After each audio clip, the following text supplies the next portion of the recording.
I was talking with some friends the other day, and during the conversation, a few of us expressed our excitement for the upcoming release of Persona 5. But during this conversation, one of our friends simply interjected and said, "It's so surprising to me on how the Persona series has grown over the years. What makes it so popular?" At first, I really didn't have an answer besides a slice of life mixed with demons and JoJo's Bizarre Adventure. But I began to ponder this question and I really couldn't find an answer. Well, at least until now. So today, we're going to discuss what is the appeal of Persona. I guess with any good series, we should start at the beginning. Persona began as a spin-off based on the setting of Shin Megami Tensei If. Its trademark features included a high school setting, a group of students as the protagonists, a silent protagonist similar to the main Shin Megami Tensei franchise, and combat using demons, which would later become known as, Personas and the Persona series. The focus on the high school life was decided upon due to the experiences of series creators, and I'm sorry if I mispronounced this, Koji Okada and Kazuma Kaneko. According to them, nearly everyone experiences being a student at some point in their lives. It was something everyone could relate to, representing a time of both learning and personal freedom. In their view, this approach helped players accept the series' themes and a variety of ideas included in each title. Persona 1 released in September of 1996.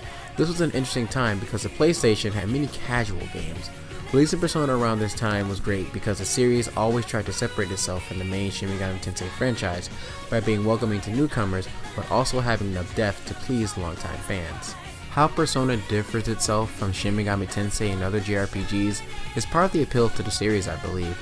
The game's title, Megami Iban Roku, represented this title's status as a direct spin-off of the series. It was later dropped to further define Persona as its own standalone title. Much like the protagonist in its games, the series itself finds its own identity among the behemoth of homogeny that is the JRPG genre. Kazuma Kaneko goes even further into this when he discusses what Megami Tensei is to him. He says, and I quote, "Another thing that bothered me was the trend of the main character always being portrayed as someone special, a legendary warrior for example.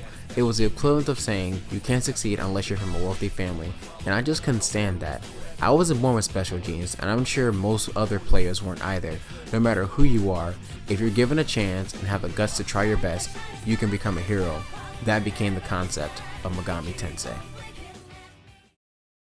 What I find peculiar about this statement is that if you recall back to the video we did on why you should play Persona 1 and Persona 2, I talked about how the main characters were not an embodiment of this trope.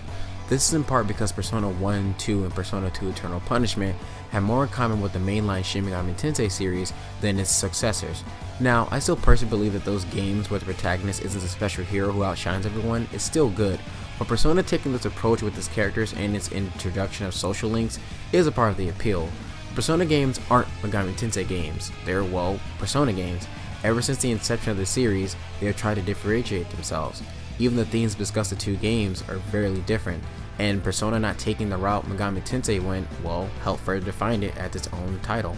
The SMT series by and large deals with the themes of law, chaos, and neutrality, while also dealing with the concept of good and evil.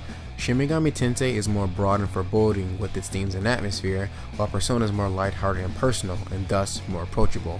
A recurring theme throughout the games are the masks people wear during their everyday life, which ties back to their personas. This motif was more overtly expressed in Persona 5 through the main cast's use of masks in their thief guises. Persona 2 focuses on the effects of rumors on the fabric of reality. Persona 3 employs themes involving depression and the darkness within people. Persona 4 focuses on how gossip and the media influences people's views of others, and Persona 5 shows how the main cast pursue personal freedom in a restrictive modern society, and the use of high school students drives this point home even further. We've all been in high school or at least understand the awkwardness of those years. It's a confusing time for many people. You're expected to know what you want to do with your life. You're not an adult, but you're also not a child, so there's not many ways you can express yourself that will leave an impact or any lasting effect on the world around you. This is where social links come into play. Now, as I said in my previous video, I do find social links to be a bit flawed and sometimes even superficial, but I will not deny the effect they've had on the Persona series and how it further separates itself from Shin Megami Tensei. Social links allow for the player to make a connection and have an impact on the lives of the people around them. The expression just doesn't come from the dual life they have or the physical manifestation of their personal psyche, but also growing and learning from different people. And it's a very confusing time. You're still trying to discover who you are as a person, but as you get older, things you liked may no longer interest you. You may find yourself in a position you're not satisfied in, or maybe you see the harsh reality that eventually the times you spend with the people you've grown close to will come to an end. Persona touches on all these topics, and that relatability, that human element that it adds, that's part of the appeal of the series. But the biggest appeal of the series would probably be the gameplay. It's no secret that turn-based RPGs are just about dead on consoles. Persona, SMT, and a few others are like the last bastions that keep this genre alive. Unlike Final Fantasy, where it tries to reinvent the wheel with each iteration, Persona refines that wheel, and it does a damn good job at it. Each character possesses a unique style about them, from their wardrobe to the weapon of choice, all while cooperatively working together. A series of intrigue, drama, and stylish action. And that, my friends, is the appeal of Persona. Thank you for watching, and I'll catch you next time.